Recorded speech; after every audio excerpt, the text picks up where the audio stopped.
दोस्तों, क्या आपको मालूम है कि अगर भविष्य में इंसान किसी नए ग्रह पे रहना चाहे तो उसका प्लान भी क्या हो सकता है? क्या इंसान नए ग्रह पे बस जाएंगे या फिर वो खुद ही एक नया ग्रह बना लेंगे? जरा सोचिए, एक ऐसा दुनिया हो जहां हवा इंसानों ने बनाया हो, पानी इंसानों ने बनाया हो, यहाँ तक कि उस ग्रह की पूरी डिजाइन भी इंसानों ने ही किया हो। आज हम जिस धरती पे खड़े हैं ये हमें सब कुछ देता है, सांस लेने के लिए हवा और पीने के लिए पानी और जीने के लिए तापमान। तो यहाँ कुछ लोगों का सवाल ये है कि क्या धरती हमेशा इसी तरह रहेगा या फिर भविष्य में इसका संतुलन कभी बिगड़ेगा भी? धीरे धीरे धरती बदल रहा है, तापमान बढ़ रहा है, बर्फ पिघल रहा है और प्राकृतिक संतुलन बिगड़ रहा है। और अगर सब कुछ ऐसा ही चलता रहा तो भविष्य में इंसान एक दिन इसके अलावा किसी और ग्रह पे भी रहना चाहेगा। और सच में अगर एक दिन ऐसा हुआ भी तो इंसान आखिर जाएगा कहाँ? तो क्या कोई ऐसा ग्रह है जहाँ इंसान अभी भी जाकर रह सके? तो मंगल ग्रह को कुछ लोग उम्मीद की नजर से देखते हैं, लेकिन उसका सच्चाई यह है कि वहाँ न सांस लेने के लिए हवा है और न सही रूप से पीने के लिए पानी है और न ही जीने के लिए सुरक्षित इन्वायरमेंट है। दूसरा ग्रह है वेनस, जहाँ तापमान इतना ज्यादा है कि इंसान सेकेंडों में ही खत्म हो सकता है। मतलब हमारे पास अभी रहने के लिए पृथ्वी के अलावा कोई भी जगह रेडी नहीं है। तो इसका सोल्यूशन क्या होना चाहिए? क्या इंतजार करे कि कोई नया ग्रह मिल जाए या इंसान इसे रहने के लिए वो खुद ही नया बना सके? और यही से शुरू होता है इंसान के इतिहास का सबसे बड़ा और खतरनाक एक्सपेरिमेंट, किसी दूसरे ग्रह को ही बदल देना या फिर उसे अपने हिसाब से ढाल देना। इसी कंसेप्ट को साइंस में टेराफॉर्मिंग कहते हैं। मतलब किसी बंजर ठंडे सूखे ग्रह को एक जीने लायक दुनिया में बदल देना। लेकिन ये जितना सुनने में आसान लग रहा है उतना ही मुश्किल भी है, क्योंकि यहाँ बात सिर्फ मशीनें बनाने की नहीं है बल्कि एक पूरे ग्रह को कंट्रोल करने की बात है। वहाँ हवा बनाना होगा, पानी बनाना होगा, तापमान सेट करना होगा और सबसे बड़ी बात वहाँ लाइफ शुरू करना होगा। लेकिन क्या इंसान अभी ही उतना पावरफुल हो चुका है कि एक पूरे ग्रह को बदल सके? लेकिन कुछ लोगों का सवाल यह भी उठता है कि इंसान किसी दूसरे ग्रह को बदलने का कोशिश करे, उससे अच्छा वो अर्थ को ही क्यों न ठीक कर लेता है? मतलब कि इंसान नए ग्रह को बदलने के लिए क्यों सोच रहा है जब इंसान का अपना ग्रह अभी भी मौजूद है? कुछ लोगों के लिए असल में यहाँ दूसरे ग्रह को बदलना और अर्थ को बचाना एक जैसा नहीं है। अर्थ पहले से भी एक परफेक्ट सिस्टम है, लेकिन इंसान पॉल्यूशन द्वारा ये धीरे धीरे खराब हो रहा है, ऐसा मान सकते हैं। और समस्या ये भी हो सकता है कि अर्थ पर बिलियंस लोग रहते हैं और भविष्य में और भी पॉपुलेशन बढ़े ही। यहाँ कोई भी बड़ा बदलाव करना ह्यूमैनिटी को रिस्क में डाल सकता है। लेकिन दूसरे ग्रह पर कोई पॉपुलेशन नहीं है और पहले से कोई सिस्टम भी सेट नहीं है। मतलब इंसान वहाँ फ्रीली एक्सपेरिमेंट कर सकते हैं। कुछ लोग सोचते हैं कि अगर फ्यूचर में अर्थ पूरी तरह रहने लायक ना रहे तो इंसानों के पास रहने के लिए बैकअप होना चाहिए। मतलब अर्थ को बचाना जरूरी है, लेकिन पूरी तरह इसी पे डिपेंड करना ये रिस्क में डाल सकता है। अब सवाल ये है कि अगर इंसान किसी दूसरे ग्रह को अर्थ जैसा बनाना भी चाहा तो शुरुआत कहाँ से करेगा? तो इसके लिए सबसे पहले इंसान को एक ऐसा ग्रह चाहिए जो इम्पॉसिबल ना हो, और इसी वजह से साइंटिस्ट का पहला नजर मार्स पे जाता है। और ग्रहों के मुकाबले मार्स अर्थ से सबसे ज्यादा मिलता जुलता माना जाता है। लेकिन मार्स पर अभी न ब्रेथेबल हवा है, न लिक्विड पानी है और तापमान बहुत कम है। तो क्या मार्स को अर्थ जैसा बनाया जा सकता है या नहीं? और यही से शुरू होता है इंसान का सबसे बड़ा एक्सपेरिमेंट। मार्स बहुत ठंडा है तो सबसे पहला काम होगा उसे गर्म करना। साइंटिस्ट का आइडिया है कि मार्स के एटमॉस्फेयर में ग्रीन हाउस गैस बढ़ाया जाए। जैसे इंसान अर्थ पर अनोनली यानी अनजाने में कर रहा है, वो मार्स पर जानबूझकर करना होगा। इससे हीट ट्रफ होगा और तापमान धीरे धीरे बढ़ेगा। मार्स पर कुछ बर्फ ऑलरेडी मौजूद है। अगर टेम्परेचर बढ़ेगा तो ये बर्फ पिघलकर पानी बन सकता है और जहाँ पानी होगा वही लाइफ की शुरुआत हो सकता है। मार्स की बड़ी प्रॉब्लम यह भी है कि वहाँ वायुमंडल नहीं है, इसलिए कुछ ऐसे छोटे छोटे जीव होते हैं जो कार्बन डाइऑक्साइड को ऑक्सीजन में बदल देता है। इन्हीं जीवों को अगर मार्स पर छोड़ दिया जाए तो ये धीरे धीरे ऑक्सीजन बनाने लगेगा। जब हवा आ जाएगा, पानी आ जाएगा, तापमान सही हो जाएगा, तब होगा अगला स्टेप लाइफ इंट्रोड्यूस करने का। पहले छोटे छोटे प्लांट्स उगाया जाएगा, फिर धीरे धीरे कॉम्प्लेक्स लाइफ और फिर इंसानों की बारी आएगा। लेकिन ये भी सवाल है कि मार्स तक पहुंचा कैसे जाएगा? आज के समय में इंसानों के पास सबसे पावरफुल रॉकेट है स्पेसएक्स स्टारशिप। इसे बनाने वाले कंपनी का नाम स्पेसएक्स है और इस रॉकेट का मेन मिशन है कि इंसानों को मार्स तक ले जाना। अर्थ से मार्स तक जाने में 6 से 9 महीने तक का समय लग जाते हैं, मतलब आधा साल सिर्फ जर्नी में ही लग जाता है। और ये जर्नी इतना आसान भी नहीं होता है। स्पेस में रेडिएशन होता है जो इंसान के डीएनए को डैमेज कर सकता है। जीरो ग्रेविटी में रहने से बॉडी कमजोर हो सकते हैं। मेंटल प्रेशर की इशू हो सकता है क्योंकि इंसान महीनों तक एक बंद कैप्सूल में रहेगा।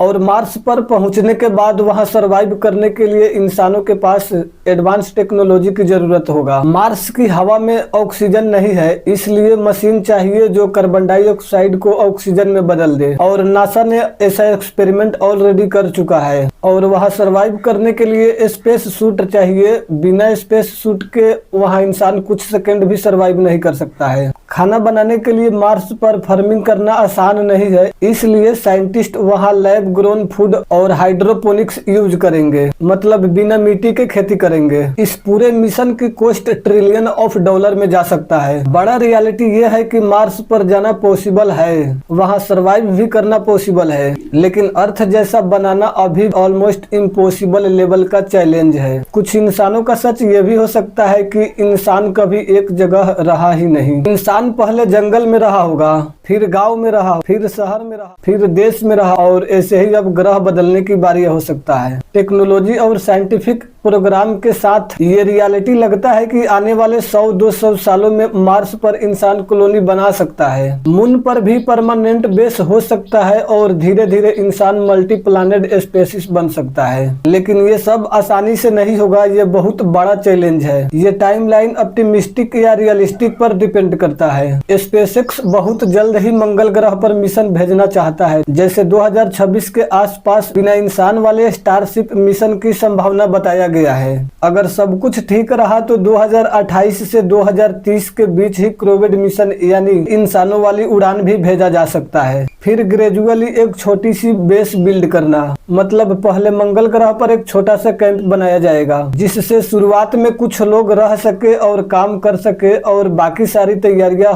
चलता रहे।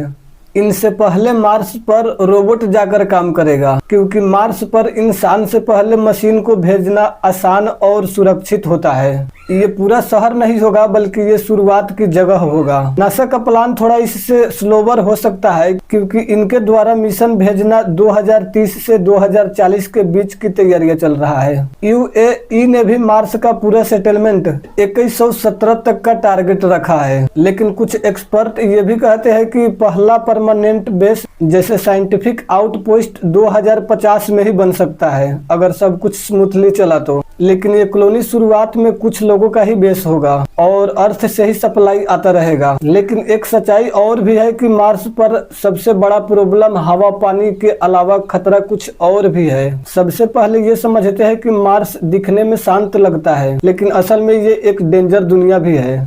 अर्थ पर हमें सूरज की डेंजर रेडिएशन से बचने के लिए एक स्ट्रॉन्ग मैग्नेटिक फील्ड और एटमॉस्फेयर है, यानी मजबूत चुंबकीय क्षेत्र। मतलब ये एक इनविजिबल फोर्स यानी अदृश्य ताकत होता है जो किसी प्लैनेट या ऑब्जेक्ट के अराउंड में होता है। इसी को हम मैग्नेटिक फील्ड कहते हैं। हमारे अर्थ के पास भी मैग्नेटिक फील्ड है और यही सूरज की डेंजर रेडिएशन को रोकता है और हमें सेफ रखता है। यानी अर्थ का मैग्नेटिक फील्ड हमें स्पेस के डेंजर रेडिएशन से बचाता है। और एटमॉस्फेयर यानी ये गैस की एक लेयर होता है जो प्लैनेट को घेर कर रखता है, इसे ही हम एटमॉस्फेयर यानी वायुमंडल कहते हैं। इसमें ऑक्सीजन, नाइट्रोजन और बाकी सारे गैसेस होता है। इसका काम ये होता है कि ये सांस लेने के लिए हवा देता है और टेम्परेचर कंट्रोल करता है। एग्जाम्पल ये है कि अर्थ का एटमॉस्फेयर यानी वायुमंडल ही लाइफ को पॉसिबल बनाता है। मैग्नेटिक फील्ड यानी ये प्रोटेक्शन शील्ड है, ये स्पेस के रेडिएशन से बचाता है और यही सब चीजें मार्स पर लगभग नहीं है। मतलब सूरज से आने वाले रेडिएशन सीधे सरफेस तक पहुंच जाता है।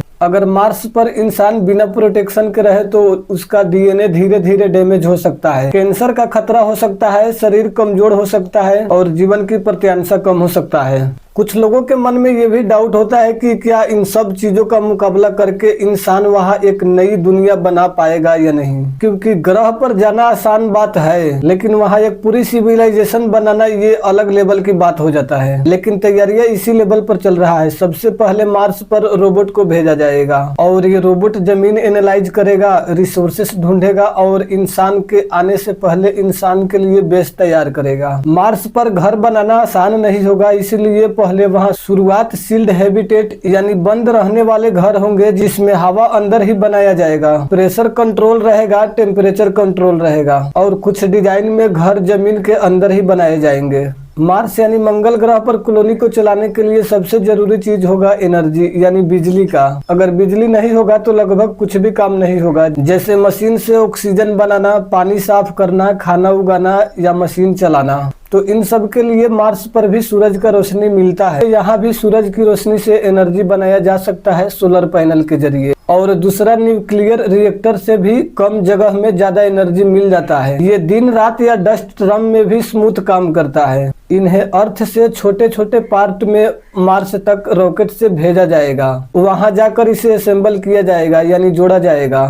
इसे अर्थ से इसलिए ले जाया जाएगा क्योंकि मार्स की न्यूक्लियर यूजेबल फोर्स में नहीं है। मार्स पर कुछ रेडिएक्टिव एलिमेंट जैसे यूरेनियम मौजूद हो सकते हैं, लेकिन वो बहुत कम मात्रा में माना जाता है और वो जमीन के अंदर भी बिखरे हुए हैं। उसे निकालने और रिफाइन करने की टेक्नोलॉजी अभी वहाँ नहीं है, इसलिए रेडी न्यूक्लियर रिएक्टर फ्यूल अर्थ से भेजा जाएगा क्योंकि वो ऑलरेडी यूजेबल और सेफ होता है। मार्स और अर्थ के बीच मैसेज आने जाने में लगभग 5 से 20 मिनट का डिले हो सकता है। इसका मतलब आप अर्थ से मार्स पर हेलो मैसेज लिखकर भेजेंगे तो उसे पहुंचने में 5 से 20 मिनट का समय लग सकता है। मैसेज पहुंच जाने के बाद भी वहां से रिप्लाई आएगा तो वो भी 5 से 20 मिनट के बाद ही, और ऐसे में चैट करने में बहुत ज्यादा समय लग सकता है। WhatsApp call, live video call possible नहीं हो सकता, इंस्टेंट कॉल भी नहीं हो सकता है। इसलिए मार्स कॉलोनियों को वहां खुद पर ही डिपेंड रहना होगा।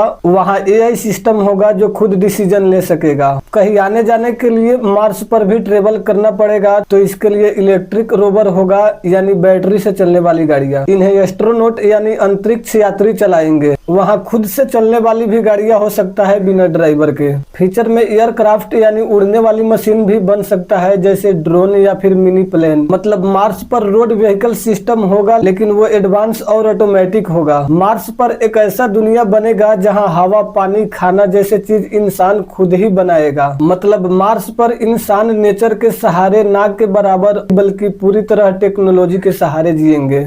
मंगल ग्रह पर इंसान सिर्फ जाएगा ही नहीं बल्कि वहाँ एक नया सिविलाइजेशन बनाएगा और वो दुनिया इंसान द्वारा ही बनाया गया हो ऐसा माना जाएगा। लेकिन सोचने वाली बात यह है कि मंगल ग्रह पे रहने वाले लोग वही के जिंदगी में आदी हो गए तब क्या होगा?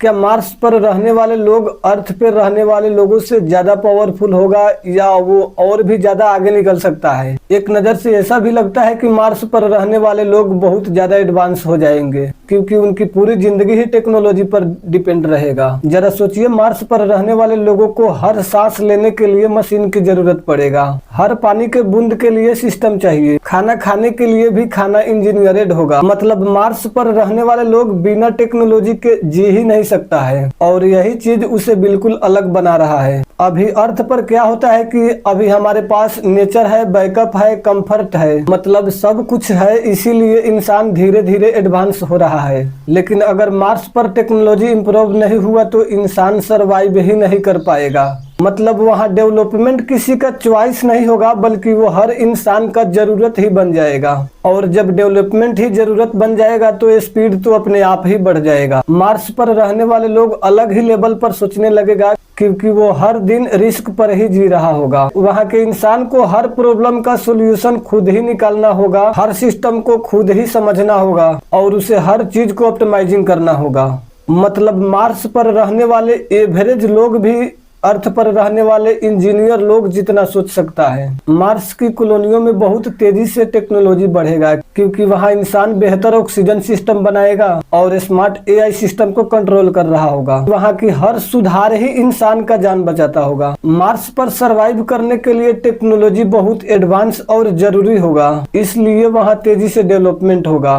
अगर मार्स पर लोग 10 या 20 साल रह गया तो उनकी तो पूरी जनरेशन ही अर्थ से अलग हो सकता है। उनका बॉडी एडॉप्ट होगा, यानी इंसान किसी नए जगह पे जाते हैं जैसे ठंडा या गर्म जगह, तो उनका बॉडी उसी टेम्परेचर के हिसाब से आदत डाल देता है। मार्स पर रहने से शरीर धीरे धीरे नए इन्वायरमेंट या सिचुएशन के हिसाब से खुद को एडजस्ट करने लगता है। ऐसा ही मार्स पर भी इंसान का बॉडी एडजस्ट हो सकता है। उनका माइंडसेट बदल जाएगा और वहां जाने वाले लोगों की प्रायोरिटीज अलग होगा। मतलब हर इंसान के जीवन में कुछ चीजें बहुत ज्यादा इंपॉर्टेंट होता है। जैसे मान लेते हैं 2 लड़के हैं, एक को पढ़ाई बहुत इंपॉर्टेंट लगता है और दूसरे वाले लड़के को पैसा या करियर ज्यादा इंपॉर्टेंट लगता है। ऐसे ही अर्थ पे रहने वाले लोगों को अर्थ ही इंपॉर्टेंट लगेगा और ऐसे ही किसी को मंगल ग्रह ही ज्यादा इंपॉर्टेंट लग जाए और वो वही रह जाए। मतलब वहाँ धीरे धीरे एक नया ह्यूमन टाइप बन सकता है। मार्स पर रहने वाले लोग फास्ट डेवलपमेंट तो जरूर करेगा, लेकिन वो हमेशा एक चीज से बंधा रहेगा, सर्वाइवल। लेकिन हर इंसान का अलग अलग पसंद होता है। कुछ लोगों को सर्वाइव फर्क ही ना पड़ता होगा जब वो आगे बढ़ रहा होगा।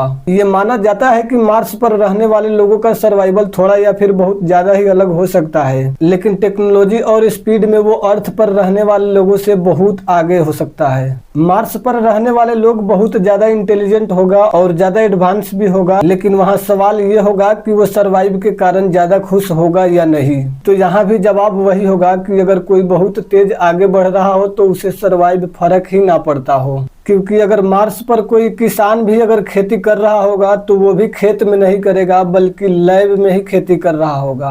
अगर किसी को बाहर जाना होगा तो उसे स्पेशल सूट पहनकर ही बाहर जाना होगा। मतलब बाहर जाना भी एक मिशन जैसा होगा। मार्स पर सनसेट भी अलग होता है। जैसे अर्थ पर रेड से ऑरेंज होता है, वैसे ही मार्स पर भी आसमान ब्लू से डार्क ग्रे में यानी ब्लैक की तरफ जाता है। मतलब हल्का नीले से धीरे धीरे डार्क में। मार्स पर भी लोग आराम करेंगे, लेकिन नेचर के साथ नहीं करेंगे जैसे अर्थ पर लोग करते हैं, बल्कि वो वर्चुअल रियलिटी यूज करेगा और अर्थ जैसा फील करेगा। इंसान के सोने से पहले एआई सिस्टम इंसान के health, oxygen supply, environment safety यानी पर्यावरण सुरक्षा चेक करेगा और फिर इंसान सोएगा एक ऐसी दुनिया में जहां हर टाइम टेक्नोलॉजी इंसान को जिंदा रख रहा होगा। तो सवाल ये तो है ही कि मार्स पर जिंदगी कैसा होगा, बल्कि सवाल ये भी है कि क्या इंसान ऐसे जिंदगी का आदी बन पाएगा या नहीं।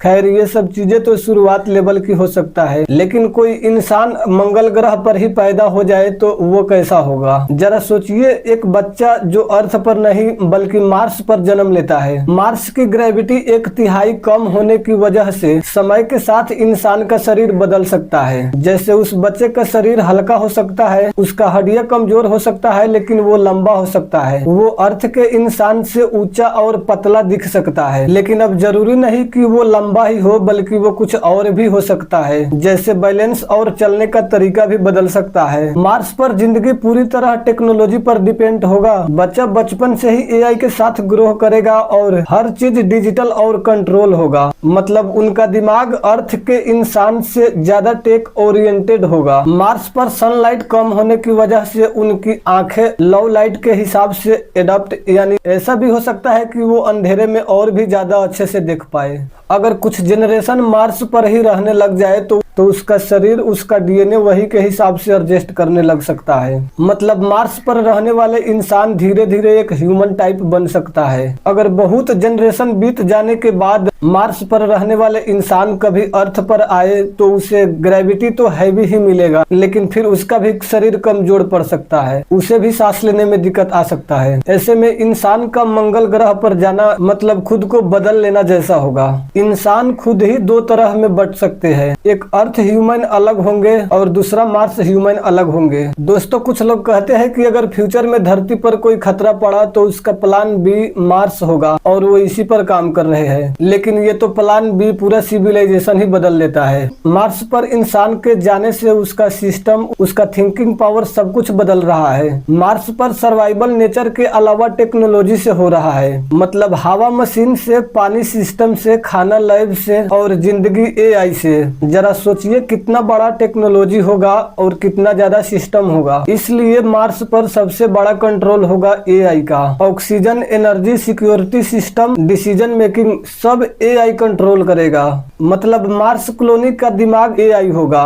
अगर मार्स पर रहने वाले लोग एआई और टेक्नोलॉजी को कंट्रोल कर लेगा तो उनके पास एडवांस टेक होगा, फास्टर डेवलपमेंट होगा और स्ट्रॉन्ग सिस्टम होगा। मतलब धीरे धीरे मंगल ग्रह एक पावर सेंटर बन सकता है। जरा इमेजिन कीजिए दोस्तों, अगर मार्स कॉलोनी ने पूरी तरह एआई को कंट्रोल कर लिया तो क्या वो अर्थ के भी सिस्टम में घुस सकता है क्या? जैसे सैटेलाइट्स, हैक, कम्युनिकेशन कंट्रोल या पावर सिस्टम डिस्टर्ब। मतलब एक दिन ऐसा भी आ सकता है जब अटैक गन से नहीं बल्कि एआई से होगा। अगर अर्थ ने सोचा कि मार्स एक सिर्फ कॉलोनी होगा तो हो सकता है ये बड़ी गलती भी हो सकता है अर्थ के लिए, क्योंकि मार्स कॉलोनी एक नया सिविलाइजेशन बन रहा होगा। और इतिहास गवाह है कि जब भी दो सिविलाइजेशन अलग डायरेक्शन में ग्रो करता है तब कन्फ्लिक्ट का रिस्क बढ़ जाता है। तो इसका भी सोल्यूशन है और वो है कंट्रोल। लेकिन यही कंट्रोल किसी एक के हाथ में नहीं होना चाहिए कि अर्थ का सुरक्षा भी और मार्स का भी सुरक्षा लोगों के हाथों में ही होगा तो सही रहेगा। फ्यूचर में एक ऐसा सिस्टम बनाना होगा जहां मार्स और अर्थ का सिक्योरिटी पूरी दुनिया मिलकर कंट्रोल करे। हर देश की पार्टिसिपेशन हो, हर बड़े बिजनेस पर ग्लोबल मीटिंग हो और कोई एक कंट्री या फिर कंपनी के